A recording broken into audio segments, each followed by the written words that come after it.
चल गच्छति वेशं भारतमपि भास्करं गुणसागरसुरेशं नमाम्यहं तपोनिधिम्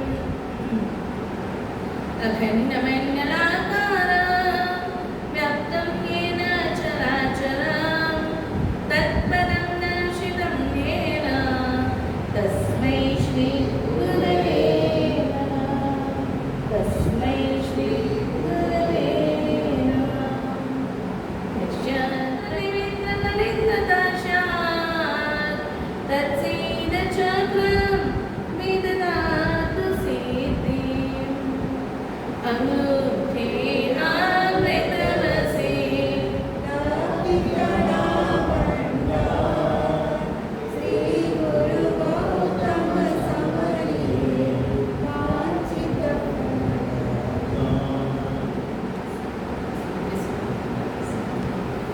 मंगलम भगवान वीरो मंगलम गौतमप्रभो मंगलम सूर्यभद्राद्या जैनो धर्मस्तु मंगलम परम मंगलकारी परम कल्याणकारी એવો પરમાત્માનું અદ્ભુત શાસન આપણને પ્રાપ્ત થયું. શાસનને પામ્યા પછી આ શાસન ફળે કઈ રીતે એ તરફ આપણું લક્ષ્ય માનવાનું છે, એ તરફ આપણે ફોકસ કરવાનું છે, એ આપણો ધ્યેય જીવંત કરવાનો છે. એટલે બહુ સુંદર મજાની પંક્તિઓ સાથે આજની શરૂઆત કરીશું. मांगा नहीं सुख का सहारा, मांगा नहीं दुनिया का प्यार, हे जगत गुरु बस इतना देना, संसार से डर बना रहे ताकि भव से हो जाए पार. पहला દિવસે પ્રાર્થનાનો ઇમ્પોર્ટન્સ શું છે એ જાણ્યું, પ્રાર્થના કઈ રીતે કરવી એ જાણ્યું. આજનો વિષય છે પ્રાર્થના કેવી રીતે, શું માંગણી કરવી, શેની પ્રાર્થના કરવી. કેમ કે જ્યાં સુધી પ્રાર્થના શું કરવી છે એની સમજ નથી ત્યાં સુધી આપણે શું માંગીશું એ કંઈ ખબર પડતી. રાષ્ટ્રપતિનો જન્મદિવસ હતો અને જેલમાં આગલા દિવસે બધા કેદીઓને કહેવામાં આવ્યું કે આવતીકાલે રાષ્ટ્રપતિ આવવાના છે અને એમણે કીધું છે કે આવતીકાલે કેદીઓ જે ડિમાન્ડ કરશે યોગ્ય ડિમાન્ડ એક એક પૂરી કરવામાં આવશે. બધા કેદીઓએ પોતાના એક લીડરને પસંદ કરી અને ડિસ્કસ કરીને નક્કી કરી લીધું. સવારનો સમય થયો, રાષ્ટ્રપતિ જેલની મુલાકાતે આવ્યા. પહેલા વિભાગના કેદીઓને મળે છે અને કેદીઓને પૂછે છે તમને કઈ પ્રોબ્લેમ, કોઈ આવશ્યકતા, કઈ જરૂરત. પેલા કેદીઓ કહે છે બીજું તો બધું જેલમાં સારું છે પણ અમે જે જમવાનું જમીએ છીએ ને એમાં મજા નથી. રોટલીઓ કાકરાવાળી જ આવે, દર તોડીએ એક કાકરો આવી જાય એટલે ખાવાની મજા ચાલી જાય. રાષ્ટ્રપતિએ તરત જેલરને કહી દીધું આવતીકાલથી આ લોકોના જમણમાં કાકરો ન આવવો જોઈએ, સારી ક્વોલિટીના ઘઉં વાપરજો, ચોખ્ખાઈ કરજો અને ધ્યાન રાખજો. કેદીઓ ખુશખુશાલ થઈ ગયા. હાશ, આવતીકાલથી આપણે જમવાનું તો કાકરા વગરનું મળશે. બીજા વિભાગના કેદીઓ પાસે ગયા. રાષ્ટ્રપતિ એમને પૂછે છે તમને કઈ આવશ્યકતા, તમને કઈ જરૂરત, તમારી કોઈ ફરિયાદ. એટલે પહેલા કેદીઓ કહે છે બીજું બધું તો સારું છે પણ અમને જે સ્નાન માટે સાબુ આપવામાં આવે છે ને એ બહુ જ ખરબચડું છે. લગાડી લગાડી થાકી જાય છે, સાબુ લાગતો નથી, અમારી સ્કિન ખરાબ થઈ જાય છે. તો રાષ્ટ્રપતિએ જેલરને કહી દીધું આવતીકાલથી એમનો સાબુ બદલવામાં આવશે. સાબુ બદલી નાખજો, અત્યારે જે સાબુ આપો છો એ બદલી નાખજો. જેલરે કહી દીધું ભલે. ત્રીજા વિભાગના કેદીઓ પાસે રાષ્ટ્રપતિ પહોંચ્યા એમની યાદ, એમની ફરિયાદ સાંભળી કે જે બીજું બધું તો ઠીક છે, પણ અહીંયા મચ્છર બહુ છે. અમારે રાતના સુવાતું નથી, દિવસ આખું કામ કરીએ, રાતના મચ્છર આખી રાત સંગીત સંભળાવે છે. રાષ્ટ્રપતિએ જનરલને કહી દીધું, આવતીકાલથી આ મચ્છર દૂર થઈ જાય એવી વ્યવસ્થા જેલમાં થઈ જવી જોઈએ. રાષ્ટ્રપતિની વાત સાંભળી અને જેલરે હામાં હા ભર્યું. હવે ચોથા વિભાગના કેદીઓ પાસે જ્યારે રાષ્ટ્રપતિ પહોંચ્યા, એમના લીડરે શું માંગ્યું? જે લીડર હતો ચોથા વિભાગનો, એને કીધું, આમ તો અમારી પાસે કોઈ કમ્પ્લેન નથી, કોઈ ફરિયાદ નથી, કંઈ માંગવું નથી, અમને કંઈ નથી જોયું. એટલે આપણા જેવા જે પાછળ બેઠા હોય ને, અને કે ખસખસથી આને આપણે લીડર બનાવ્યો છે અને એ કાંઈ માંગતો જ નથી. પણ કેટલાક ડાયા માણસો બી હોય, એકબીજાને જરા ધીરજ રાખ, જરા શાંત રહો, એમની ખબર પહોંચી.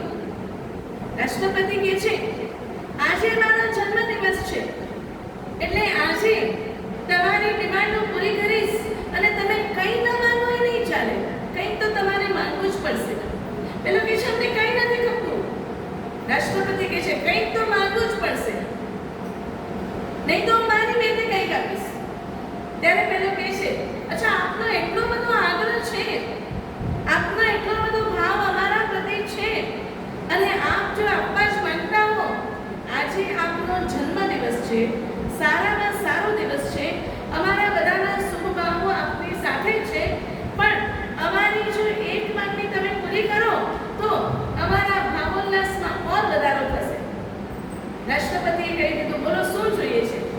પેલા કહે છે કે તમે કરીને કેટલી બી સગવડ કરી આપો, પણ જેલ આખા જેલ છે, તમે આજે અમારા ઉપર ખુશ થઈને આપવા માંગો છો, તો અમને જેલમાંથી મુક્તિ જોઈએ છે. શું માંગ્યું? જેલમાંથી જ મુક્તિ જોઈએ છે.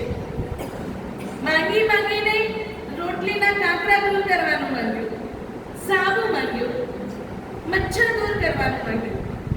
જ્યારે રાષ્ટ્રપતિ આપવા માંગતા હતા, આપવા બેઠા હતા, જેની પાસે સર્વ સત્તા છે, એ વ્યક્તિ જ્યારે આપવા બેઠા છે, ત્યારે માંગીને શું માંગ્યું? ચોથા વિભાગના જેટલા કેદીઓ હતા એ બધાને મુક્તિ મળી. પરમ પિતા પરમાત્મા અંધાધાર કૃપા વરસાવે છે. એ સંસાર સાગરથી પાર કરાવવા માટે તૈયાર બેઠા છે. પોતાનું સ્થાન આપણને આપવા માંગે છે. તમે ભક્તિમાં ગાઓ છો ને, અરિહંતના ધ્યાને અરિહંત બની જશો. શું જાદુ કર્યું અરિહંત અક્ષર ચારમાં, આફત બધી આશીષ બની તુજ નામ લેતા પાર. એ જાણે આપવા બેઠા છે, ત્યારે આપણે કટોરો લઈને, સાગર જ્યારે આપવા બેઠા છે, ત્યારે ચમચીના સ્તરથી આપણે સાગરને માપવાની કોશિશ કરીએ છીએ. પ્રભુ જ્યારે અંધાધાર આપવા બેઠા છે, ત્યારે આપણે બહુ શુલ્લક વસ્તુ માંગીએ છીએ. એટલે નાનીઓએ વિચાર કર્યો કે માંગવાનો જે આપણો સ્વભાવ છે ને, એ ક્યારેય જવાનો નથી. સંકેશ્વરમાં જાય એટલે સેના માટે જાય, 3 દિવસ ઉપવાસ કરી, અઠમ કરી, ઉગ્ર તપસ્યા કરે, અને કીર્તિભાઈ મગો કરો. સંસારની તુચ્છ બાબત, જો કોઈ ન મંગી હોય તો બી થેવાની, થોડી બેલી મોડી, થોડી અજ્ઞા પોઠિયા. એ જ શત્રુંજયના જ્યારે 3600 પગથિયા ચડીને ઉપર જાઓ, ત્યારે દાદા પાસે વસંતભાઈ કઈ માંગવાનું મન થાય? કેમ કે એટલા થાકી ગયા હોઈએ ને કે પછી ત્યાં અનંત સિદ્ધોનો જે વાસ હોય, એટલે કઈ માંગવાનું જ મન ન થાય. અને જો માંગવું જ હોય તો મુક્તિનું મન થાય. કેમ કે જેના કાંકરા કાંકરે અનંત સિદ્ધો થયા છે, એમનો ત્યાં આવાસ છે, એમની આબોહવામાં વાસ રહેલો છે, એટલે ત્યાં બીજું કંઈ માંગવાનું મન ન થાય. એટલે જ્ઞાનીઓ વિચાર કરે છે કે બા મંગે વગર ન રહો, એટલે એમણે જયવ્યરાય સૂત્રની રચના કરી, જેમાં 13 ડિમાન્ડ આપણે પરમાત્મા પાસે કરવાની છે. માંગવું જ છે, માંગ્યા વિના નથી રહી શકતા, તો કમસે કમ એવું માંગો જેનાથી સંસાર સાગરથી આપણે તરસ્યા. એવી પ્રાર્થના કરીએ પ્રભુને કે પ્રભુ ઘણું બધું આપ્યું. પ્રભુ તે મને આપ્યો છે એનો બદલો સેવાનું બસ તારી ભક્તિ કરી કરીને મને નાની માનું. પ્રભુ ઘણું બધું આપ્યું છે, છતાં માંગવાનો મારો સંસ્કાર નથી જતો. એટલે વાત શું કરી? જય વ્યરાય, હે વિતરાગ પ્રભુ, આપની અંદર રાગ નથી, આપની અંદર દ્વેષ નથી. એવા મારા વિતરાગ પ્રભુ, આપનો જય થાવ, વિજય થાવ, જય જયકાર થાવ. જય વ્યરાય જગતગુરુ. હવે અહીંયા પરમાત્માને શેની ઉપમા આપવામાં આવી? જગતના ગુરુ. કેમ? કેમ કે પ્રભુ કૃપાથી ગુરુ મળે અને ગુરુ કૃપાથી પરમાત્માને જગત ગુરુની ઉપમા આપવામાં આવી. કેમ કે પ્રભુ બનવાનો, પ્રભુ સુધી પહોંચવાનો, પ્રભુને પામવાનો માર્ગ કોણ બતાવે? કોણ બતાવે? ગુરુ. એટલે પ્રભુને પામવાનો માર્ગ બતાવવા પ્રભુ પોતે સ્વયં ગુરુના ગરિમાવંત સ્થાનમાં આવીને ઉભા રહે છે. ગુરુ બનીને એ આપણને માર્ગ બતાવે છે, આપણા માર્ગદર્શક બને છે. એટલે જ્યારે તમે નમોતુણમમાં અરિયંત પરમાત્માની સ્તવના કરો છો 35 વિશેષણોથી, એમાં તમે પરમાત્માનું એક વિશેષણ બોલો છો, મગ્ગ દયાનંદ. મગ્ગ દયાનંદ એટલે ભગવાન મમ ટીંડા રોજા જેથી બધા પગ સારા રહે, તો કે પાંજેરો ચાવક હે મગ લાવે પગ. એટલે આમ આખો સંસાર જો પ્રભુ કહી દો ના, આખી દુનિયા में ફરીએ જા, કોઈ કન્ટ્રી કોઈ નેશન બાકી ના રાખ્યો, ફરી જો. મગ્ગ દયાનંદ એટલે પરમાત્માને માર્ગદર્શક થયા, ભૂમિયાની ગરજ સારી, એક ગાઈડ બનાવ્યા છે. ગાઈડ કોણ બની શકે? ગુરુ બની શકે. ગુરુ એટલે કોઈ શરીર નહીં, ગુરુ એટલે કોઈ વ્યક્તિ નહીં, ગુરુ એટલે એક જાગતી જીવંત જ્યોત, એક ચેતના છે જે આપણા અંધકારમય જીવનમાં પ્રવેશ કરી જ્યોતિ સ્વરૂપ બની આપણા જીવનને એક નવી દૃષ્ટિ આપે છે, આપણા જીવનને એક નવો માર્ગ આપે છે. એમનું નામ છે ગુરુ. એટલે અહીંયા જગત ગુરુની ઉપમા આપવામાં આવી. એટલે કીધું કે ગુરુદેવો ગુરુદેવતા, ગુરુદેવો ગુરુદેવતા, ગુરુ વિન ઘોર અંધકાર, જે ગુરુવાણી વેગળા તે રડવડિયા સંસાર. ગુરુદેવો છે, ગુરુદેવતા છે, અને જે ગુરુવાણીથી દૂર છે એ સંસારમાં રખડે છે, રજડે છે, અપરંપાર રજડપાટ કરે છે. કેમ કે જ્યાં અરિયંત પરમાત્માને જ ગુરુ બનાવી દીધા છે, એ ગુરુની જો આપણે વાત નહીં માનીએ, નહીં સાંભળીએ અને આપણું ધાર્યું કરીશું, તો આ સંસારમાંથી પહેલે પાર જવા માટે આપણા માટે કોઈ બી સક્ષમ નથી. એટલે ગુરુની ગાઈડન્સમાં જે પોતાનું જીવન ગુજારે છે, એનું જીવન હંમેશા લાઈટ વાળું થાય છે. કેમ કે ગુરુ શબ્દમાં જ બતાવ્યું, અંધકારને જે દૂર કરે એનું નામ ગુરુ. અંધકારને ગુ એટલે અંધકાર અને રૂ એટલે આત્મા. આત્મામાં રહેલા અંધકારને જે દૂર કરે એનું નામ છે ગુરુ. એટલે આપણા જીવનને પહેલામાં પહેલી આવશ્યકતા શેની? સારી રીતે જીવન જીવવા માટે પહેલામાં પહેલી આવશ્યકતા શેની? તમે અહીંયાથી ગાડી લઈને નીકળ્યા વિલ્સનભાઈ, અને તમને પહેલી આવશ્યકતા શેની પડે? અદિતિ, ગાડીને ગયા એટલે આદિમાં પહેલો કોણ ચાલુ કર્યો? જીપીએસ. નવે રસ્તેથી ગાડી ખડીને બનો તો કોણ ચાલુ કર્યો? જીપીએસ. તો કે હું આગે બતાવી દઉં કે કી મને જોઈએ, કેડા મને જોઈએ, કયો ડાયરેક્શન મને જોઈએ. જીપીએસ હજી કદાચ તમારે એક ગલી બે ગલી ફરાવે, પણ ગુરુ પ્રોપર માર્ગદર્શન આપે છે. ગુરુ પ્રોપર સ્થળે લઈ જાય, એનું નામ ગુરુને પણ જીપીએસ ની ઉપમા આપે. ગુરુ પ્રોપર સ્થાન ઉપર લઈ જાય, એનું નામ જીપીએસ. આ ગુરુ આપણને આપણા જીવનને કઈ રીતે જીવવું એનું માર્ગદર્શન આપે છે.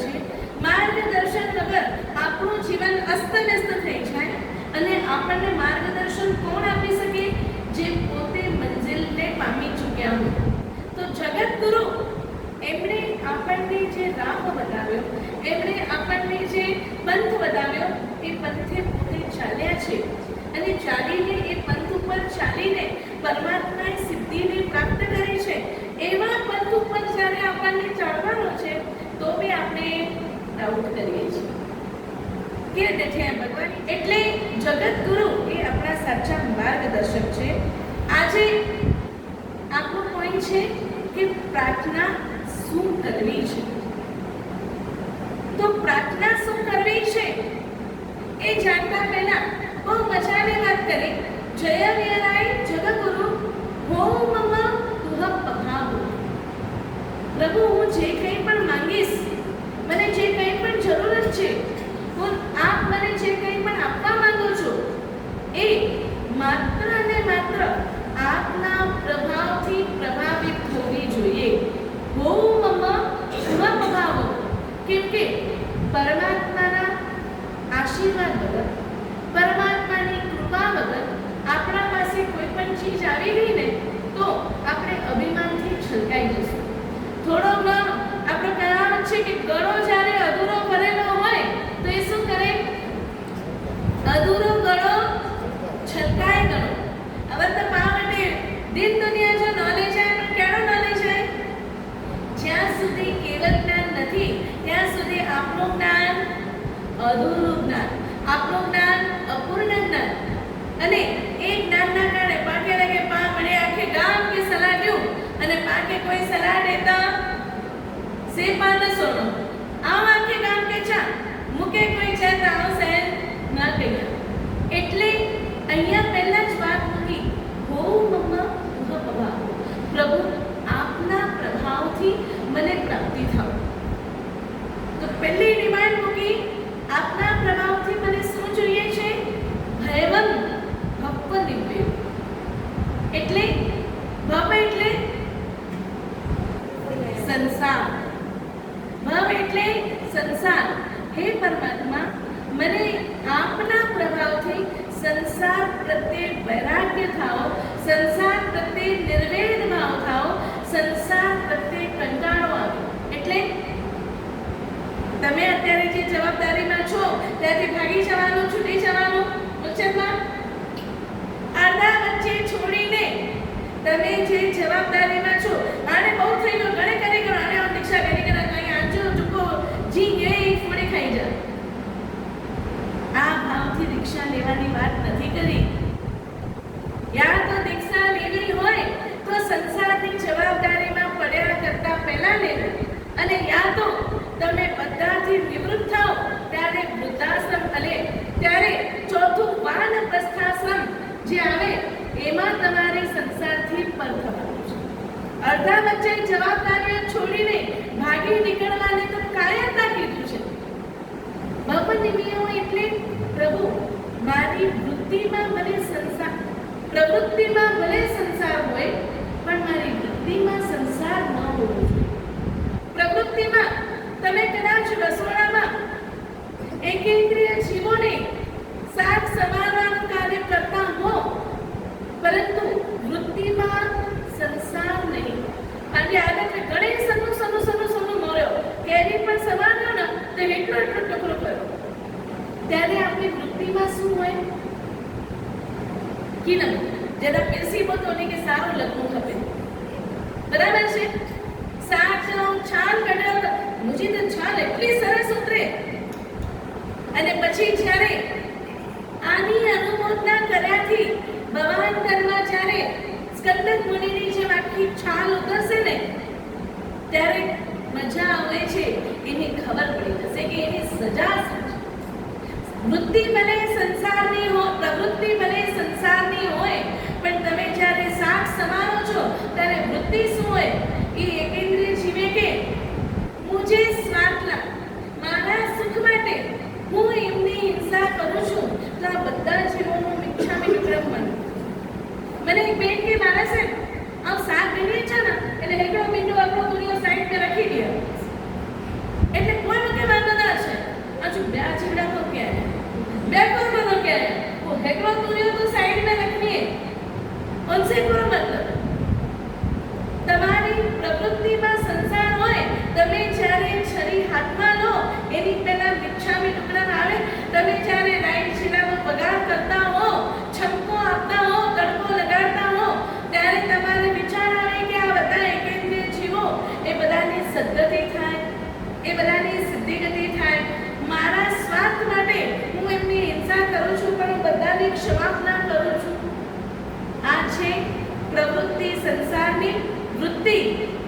સંસારથી પર સંયમનું.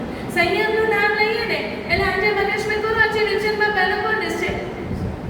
હે? સંયમ એટલે કોણ છે? દીક્ષાંત છે, બરાબર ને? એ તો સંયમ એટલે વ્યક્તિનો મતલબ દીક્ષા છે, અટકવાનું છે, પણ એની શરૂઆત તો તમારે ત્યાંથી છે. અત્યારે તમે જે પણ પાપ કાર્યોમાં છો, હિંસામાં છો, એમાંથી અટકો, એનું નામ પણ વ્યક્તિ છે. એટલે તો એને દેશ વ્યક્તિ ધર્મ, થોડી અંશે અટકવું એ દેશ વ્યક્તિ ધર્મ, અને થોડા અંશે અટકતા આપણું મન મજબૂત થઈ જાય અને સમગ્ર સંસારને છોડવાની જ્યારે તાકાત આવે એ છે સર્વ વ્યક્તિ ધર્મ. પ્રવૃત્તિ સંસારની હોય પણ પરિણતિ એટલે વૃત્તિ, એમાં તો સંયમ હોય. તમે જ્યારે મીઠો નાખતા હો ત્યારે પ્રવૃત્તિમાં સંસારનું કાર્ય હોય, પણ એ વખતે વૃત્તિમાં શું હોય કે આ મીઠામાં જેટલા જીવો છે એ બધાને હું ક્ષમાયાચના કરું છું. સવારથી સાંજ સુધી આપણા જીવનના કાર્યો માટે 6 કાયના જીવોની આપણે બલિ ચડાવીએ છીએ. એ પંખા હલે, લાઈટ હલે, એસી હલે, જો કોઈ હલે, રાતના જ્યારે પથારી ઉપર આંખ બંધ કરીએ ત્યારે આ બધા જીવોને ક્ષમાપના આપવાનું યાદ આવે કે આ બધા જીવોએ સાથ સહકાર આપ્યો તો ધન્યવાદ, અને મારા માટે પોતાના પ્રાણોની આહુતિ આપી એના માટે હું ક્ષમાપના કરું છું. બોલો, આટલું કાર્ય કરવામાં આપણને કોઈ પ્રોબ્લેમ આવી શકે ખરો? આપણા રૂટીનના કોઈ કાર્યમાં તકલીફ આવી શકે ખરી? પણ આટલું સંયમ આપણા જીવનમાં આવી શકે કે નહીં? જ્યારે આપણા જીવનમાં આવા પરિણામો આવતા જાય ને એનો મતલબ સંસારથી ડર લાગે. સંસારથી ડર, કેમ કે અત્યારે આ જીવોની હું બલિ ચડાવું છું, કોઈક બહુમાં મારી પણ બલિ કોઈક ચડાવશે. અત્યારે રાજ રચીનો આટલો બધો ઉભો કર્યો છે, આંખ બંધ થઈ પછી એમાંથી મારી સાથે કેટલું? તદ્દન જાણકારી હોવા છતાં આપણે એકદમ શાંતિથી બિંદાસ જીવન જીવીએ છીએ. ધીરુભાઈ અંબાણીએ આટલો મોટો એમ્પાયર ઉભો કર્યો, પણ આંખ મીચાઈ ત્યારે એમની સાથે શું ગયું? સોનાના બિસ્કિટ, સોનાના લાકડા કાંઈ નહીં. જે લાકડામાં ઝૂંપડીમાં રહેનારો વ્યક્તિ પોતાના અંતિમ શરીરને ત્યાગ કરે છે એ જ લાકડામાં એમને જવાનું થયું. અને સાથે એવી કોઈ ફ્રેન્ચાઇઝી નથી કે નવા જન્મમાં ગયા પછી ત્યાં ઓળખ મળે કે ધીરુભાઈ અંબાણી હો. કઈ મળશે? કઈ નહીં મળે, કઈ જ નહીં મળે. તો જ્યારે વળી પાછું એકથી ABCD થી બધું જ ચાલુ કરવાનું છે. તો પ્રભુ, હું આપની પાસે એવું માંગુ છું કે અત્યારે હું જ્યાં છું ત્યાં મારા અંદરથી આસક્તિ છૂટી જાય. બહુ સન્નું આવે છો ત્યાં યાદ છે કે ભાઈ મુझे भी खाल उतरे वाली है, मुझे भी खाल उतरती. આવી બધી જે આસક્તિ છે એ મારા જીવનમાંથી ઓછી થતી જાય એવો ભવ નિર્વેદ હું માંગુ છું. એ ભવ નિર્વેદ મને પ્રાપ્ત થાઓ, અને એ પ્રાર્થના માટે, ભવ નિર્વેદ માટે આજે આપણે 3 પોઈન્ટ લીધા છે. પહેલું છે ફિયર, બીજું છે ફેથ, અને ત્રીજું છે ફ્રીડમ. ફિયર, ડર હોવો જોઈએ. શેનો ડર?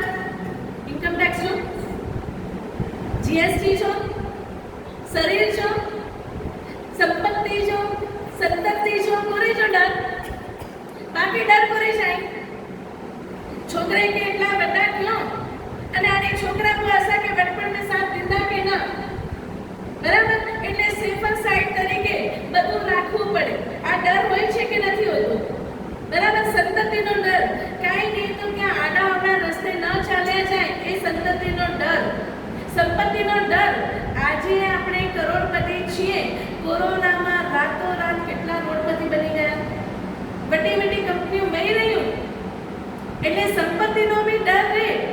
એટલે કોઈ કે પાસ છો ના કે એકચ્યુઅલ પાવ એટલે કેટલા રૂપિયા છો કેટલીમાં ના છો સે ના છો હું એટલું પણ ગંભીરતા અમે પણ મોં ન ખોલ્યું કે મોં એટલે કેટલા રૂપિયા કારણ કે ખબર પડી મને તો ઉપાધિ. સંપત્તિનો ડર, સંતતિનો ડર.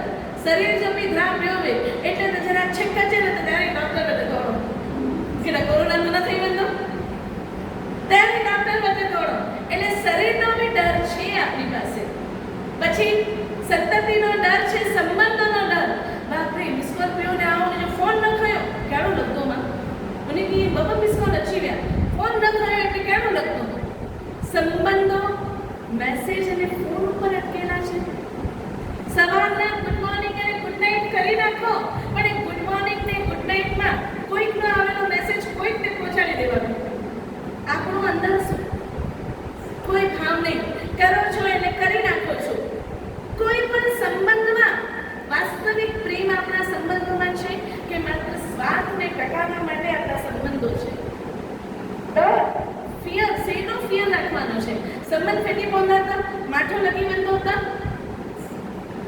આટલા ભવોમાં અનંતા જીવો સાથે સંબંધ બાંધ્યા પછી આજ સુધી એક પણ સંબંધને આપણે સાચવી શક્યા?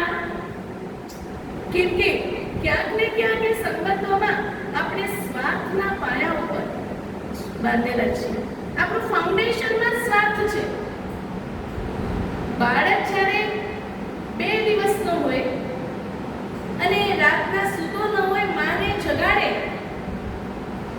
સવારના પોરમાં માને કોઈ પૂછે રાત કેડી વહી તો માઈ જે આખો રાત सोमेला नहीं मैंने ही चो कि खुशी खुशी होती ना उन्हें कम करो, उनके जागेरा उनके साथा थी उन्हें कम करेगा बराबर. एज बाळक જ્યારે 32 વર્ષનો થાય, બાળકને છોકરો એને ઘરવાળી આવી જાય અને એ રાતના તમને જગાડે ત્યારે કરજો બાયડીલા આખી રાત પેન ચાલ્યો અને આખી રાત હું સૂતી ગઈ અને કે મથો ડોક્ટર તારે હું એટલે મમ્મી મુકે ચાય બનાવી દો, મુકે દાવજી ગુરી દો, હું ઉનકે કી ન છે, હું આખી રાત સૂતી ગઈ. કેમ કે આપણી ત્યાં અપેક્ષા આવી ગઈ. 2 દિવસનો બાળક હતો, એ બિચારો કંઈ નથી કરી શકવાનો, એટલે ત્યાં આપણે જાગ્યા. પણ એ જ જ્યારે વ્યક્તિ મોટો થાય છે એટલે આપણી અંદર અપેક્ષા આવે છે કે એટલો નેટો તારા વચ્ચે એટલો મને કહેવાય તારે એની ફરજ છે. આ ફરજ એની છે, એમાં કોઈ સવાલ નથી. પણ આપણા મનમાં એ ફરજ જ્યારે મગજમાં ઘૂસી જાય ને એટલે તકલીફ તરફ આપણને પડે છે અને એના કારણે જે કર્મોનો બંધ થાય, કદાચ સંબંધ પૂરો થઈ જાય, આયુષ્ય પૂરો થઈ જાય, પણ એ કર્મો આવતા ભાવમાં આપણી સાથે ચાલે છે. એટલે અહીંયાથી ડર, શેનો ડર? સંસારનો ડર, જન્મ મરણનો ડર, ફરી ફરી આ સંબંધો બાંધવાનો ડર. ભગવાન મને આ સંબંધ નથી જોઈતા, મને આ સંસાર જ નથી જોઈતો, એ ડર હોવો જોઈએ. બીજું બતાવ્યું ફેથ, પરમાત્માના શાસન ઉપર અતિશય શ્રદ્ધા, મારા ભગવાન ઉપર અટૂટ શ્રદ્ધા. જેના પ્રત્યે જે નવી થયું રે તે બીજાથી નવી થાય. જરાક કેમ થયો આંખમાં તો ડોક્યો મેટે નતો, રિપોર્ટ નોર્મલ આયા તો પા કેમ એટલે થોડો કેમ એટલે તો મારે સબ મુકે કે થઈ ગયો હું નેરે ના છે ના મુકે કોઈ કી નચા લગી વે કે જો કે થઈ ગયો. પરમાત્મા પાસે ને પછી અમારા જેવા પાસે આવો એટલે હસી કોણ છો આ કેરો લગે તો ને એકલો ન કર એકલો કસે કર ન વાર કરીને પાણી પી ગઈ મને સારું થઈ ગયું. અને મારા સર મેં બોલો હતા કે દોરો ડર કે થાકો ના કે ડર તો કે સારું થઈ ઉવસર ગરમનો પ્રભાવ કોઈ પણ પ્રકારના ઉપસર્ગને દૂર કરે. નમસ્કાર મહામંત્રનો પ્રભાવ ઓમ હ્રીમ નમો લોય સબ સાવણમ કે કોઈ પણ પ્રકારની વ્યાધિને દૂર કરવાની ક્ષમતા એની અંદર છે. પણ આપણને એ નવકાર મંત્ર ઉપર વિશ્વાસ કેટલો? થોડા ટાઈમ પહેલા પુનાની એક ઇન્સ્ટિટ્યૂટમાં એક રિસર્ચ ચાલુ હતો. એક વ્યક્તિને જબરજસ્ત પેટમાં દુખાવો થયો અને એને ત્યાં સુવડાવવામાં આવ્યું. એને કહેવામાં આવ્યું કે ઓમ હ્રીમ નમો લોય સબ સાવણમનો જાપ કરજો. 12 જેટલા લોકો બેઠા હતા, સાચી બનેલી હકીકત કહું છું, જેટલા લોકો બેઠા હતા એ બધાને આ જ નવકાર મંત્રના 5મા પદનો સ્મરણ કરવાની વાત કરવામાં આવી. લયબદ્ધ સંગીતની સાથે બહાર જ્યારે 5મા પદની ધૂન બોલાઈ, 21 મિનિટમાં પેલો જે પેઇનથી તરફડતો હતો ને શાંત થઈ ગયો. એટલો પાવર આ નૌકારના પદમાં છે. પણ પાકે વિશ્વાસ દોરે દાગે બાવે જોગીએ તેવું જરા ભભૂતિ દઈ દે તો પાકે હડે કે સારો થઈ ગયો. એટલે આપણને ધર્મ પડતો નથી. પરમાત્માને પ્રાર્થના કરીએ મારા જીવનમાં ફિયર હોય શેનો? સંસારનો, ભવનો ડર, ભવનો ફિયર. પરમાત્માને પ્રાર્થના કરીએ કે મારા જીવનમાં અટૂટ ફેથ હોય. પ્રભુ તારાથી, તારા માર્ગથી, તારા માર્ગદર્શનથી મારા જે કાર્ય થશે એના જેવું બીજે ક્યાંય નહીં થાય. જો મારા ચીકણા કર્મોનો ઉદય હશે તો ક્યાંય જઈને સારું નહીં થાય. ત્રીજું છે ફ્રીડમ. ફ્રીડમ એટલે ફ્રીડમ શબ્દ જ્યારે આપણી સામે આવે અતિથિ કોણ છે? મોજ મજા મુક્ત મસ્ત જીવન જીવે જો કોઈથી ઉપાધિ ન, કોઈથી રોકટોક ન, ખેંચોથી ન ખપે, જે જીવનું હોય તે જીવે જો. એવી ફ્રીડમની અહીંયા વાત નથી કરી. અહીંયા વાત કરી છે મુક્તિ. કઈ મુક્તિ? કઈ મુક્તિ? સિદ્ધશિલા જે 14 રાજલોકની ઉપર મોક્ષ છે એની શેની વાત કરે છે? ચાલો બેન કોરી છે ગાંઠિયા, કોરી જે ફ્રીડમ ખપે તે શેની ફ્રીડમ? ફ્રીડમ જોઈએ છે આપણા કર્મોથી મુક્તિ, આપણા સંસારથી મુક્તિ અને આપણા કસાયોથી મુક્તિ જોઈએ છે. કસાયોથી જેમ જેમ મુક્તિ આપતી જશે, જેમ જેમ કસાય ઓછા થતા જશે એમ સિદ્ધશિલા સ્વયં આપણી પાસે આવશે. મોક્ષ તો બહુ દૂર હે એવર તો પહેલા પાંડા કસાય તો ઓછા થઈએ. કસાય જો બાબા જોડો બંટોળ્યો એટલો જોર મેં છે કે મારે ભાન જ ન રહેતા કડા આવ્યો છે પા કરો કહ્યું તા. આપણા સ્થાનનો, આપણા માનનો કોઈ પણ ભાન ન રહે એવો છે આ કસાય. આપણે સિદ્ધના જીવની વાતો કરી નાખીએ છીએ, એમને હટ કરીએ છીએ અને એમની આશાજના કરીએ છીએ પણ કે મગજમાં છે. સંગીતાબેન, આપણે નિંદા કોની કરીએ?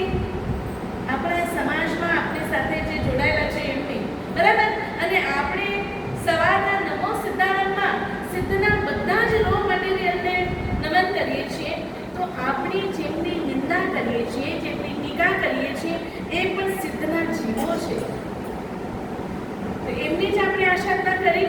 કોઈ પાના કર્મ કી ઓછા થના, કોઈ શરીરથી પીડા કી ઓછી થયું?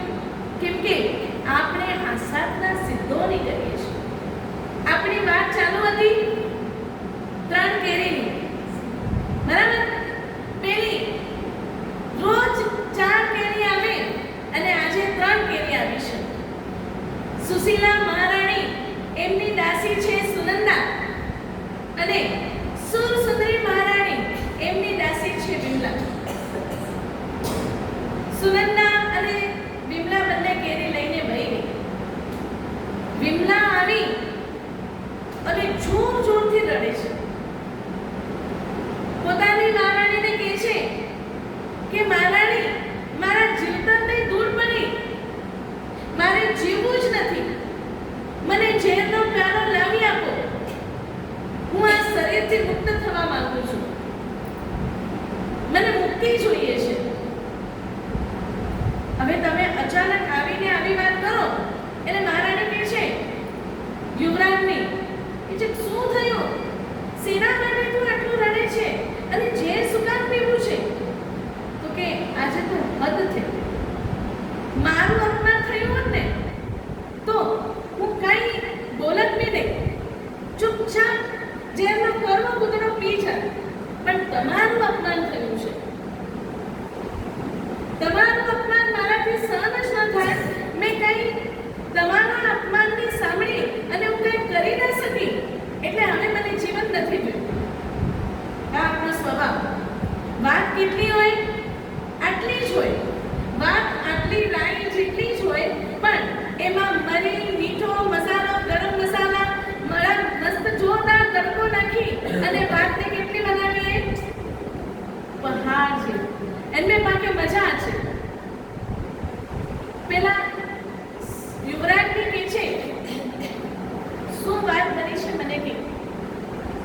એટલે પેલીએ કીધું કે મહાદેવી શું વાત કરો, મહારાણી સુશીલા દેવીની દાસી સુનંદા એની હિંમત તો જો કેટલી વધી ગઈ છે.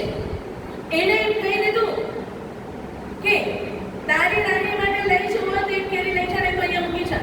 એમ કરી અને એક કેરી પણ પછાડીને મૂકી દઈ. આજે ઝાડ ઉપર કેટલી કેરી આવી હતી? 3.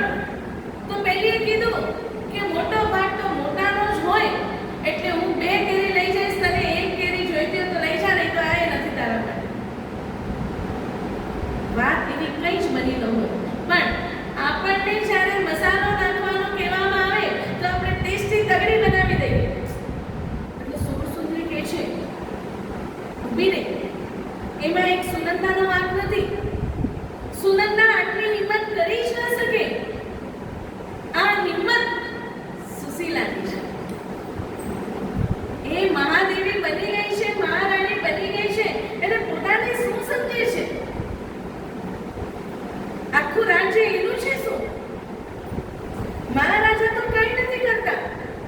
જે કામ કરે છે આખો દિવસ આખી પ્રજાની સાર સંભાળ કરવી, ઉપાધિઓનું સોલ્યુશન લાવવું, એ કામ તો માનવપતિ કરે છે. મહારાજા શું કરે છે? આવીને સિંહાસન ઉપર બેસે અને જે કામ એમના ભાઈએ કરી નાખ્યું એના ઉપર મોહર લગાડીને આગળ જાય. અને એની પત્ની એ પોતાને આટલી મોટી સમજે છે. વાત શું હતી? કેરીઓ. બહુ મોટી વાત જ નહોતી. એનો આટલું મોટું સ્વરૂપ આપવા જેવું કંઈ હતું બી નહીં.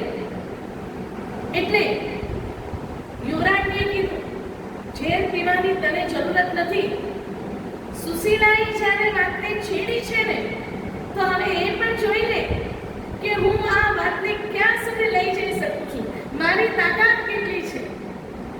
આત્માની અનંત શક્તિ, આત્માનો અનંત પાવર, આત્માનો અનંત વીર્ય આપણે સેના પાછળ ખર્ચીએ છીએ.